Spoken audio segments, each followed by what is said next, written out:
जे कायदे या सभागृहाने सर्वोच्च केंद्रीय सभागृहाने पारित केलेले आहेत त्या कायद्याच्या अंतर्गत या ठिकाणी याचिका आहेत।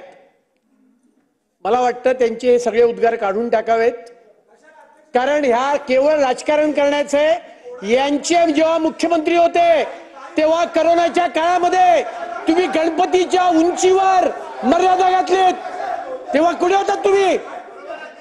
तेव्हा कुठे होतात? कोरोनाचा आणि गणपतीच्या मूर्तीच्या उंचीचा काय संबंध होता? सन्माननीय अध्यक्ष महोदय,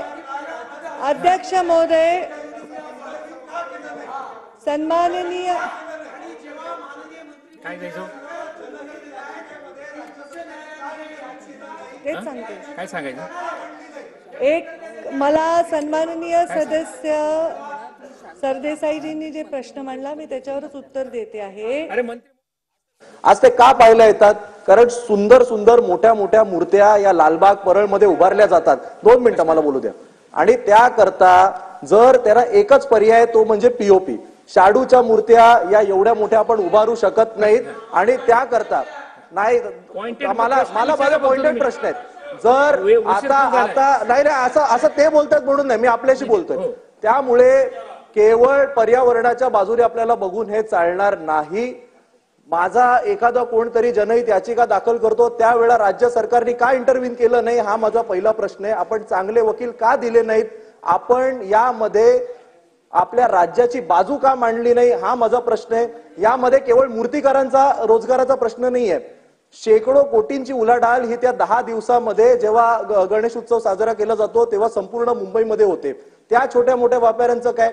जेव्हा विसर्जन केलं जातं या पीओपीच्या मूर्तीचं लालबागच्या राजाचं विसर्जन केलं जातं 24 तास ही मिरवणूक जेव्हा जाते तेव्हा करोडो लोक त्या मिरवणुकीमध्ये सहभागी होतात। हे पीओपीच्या मूर्तीशिवाय शक्य नाही। आणि त्यामुळे काल जाऊन जे आश्वासन दिलं ते त्याच्याऐवजी सीपीसीबी कडे जाऊन का नाही दिलं? वर सुद्धा यांचंच सरकार आहे, खाली सुद्धा यांचंच सरकार आहे। आता आम्हाला असं बोलून उपयोग नाहीये।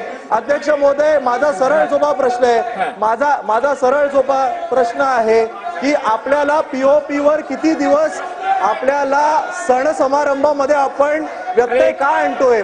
हा विषय अतिशय महत्वाचा आहे। हा विषय अतिशय महत्वाचा आहे, यावर मला उत्तर पाहिजे। मंत्री महोदय अतिशय मंत्री महोदय 1 मिनिट। मंत्री महोदय 1 मिनिट बोला। अध्यक्ष महोदय, अत्यंत महत्वाच्या संवेदनशील विषयावर ही लक्षवेधी आहे। अशा वेळेला सन्माननीय सदस्य तुमचं सरकार आहे ज्यामध्ये मुंबई उच्च न्यायालयाचे निर्णय आहेत आणि पर्यावरणाच्या रक्षणाची गरज नाही अशा प्रकारचे शब्दप्रयोगांचा वापर ते करतायत।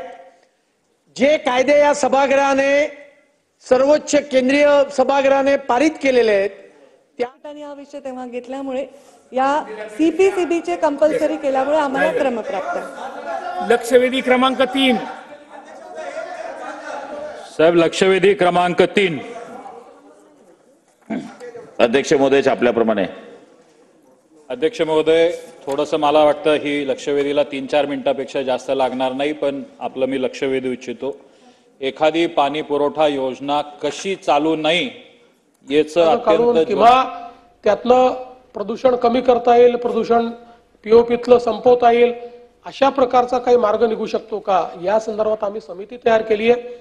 ती काकोडकरांची समिती जोपर्यंत निर्णय देत नाही तोपर्यंत न्यायालयाने आम्हाला मुदत द्यावी अशा प्रकारची मुदत राज्य सरकार न्यायालयामध्ये जाऊन मागणार आहे आणि आम्हाला अपेक्षा आहे की अशा प्रकारची मुदत मिळेल। महाराष्ट्र विधान परिषद नियम 93 सूचनेची निवेदनं क्रमांक 1 मिलिंद नार्वेकर, जोगेश्वरी पूर्व येथील।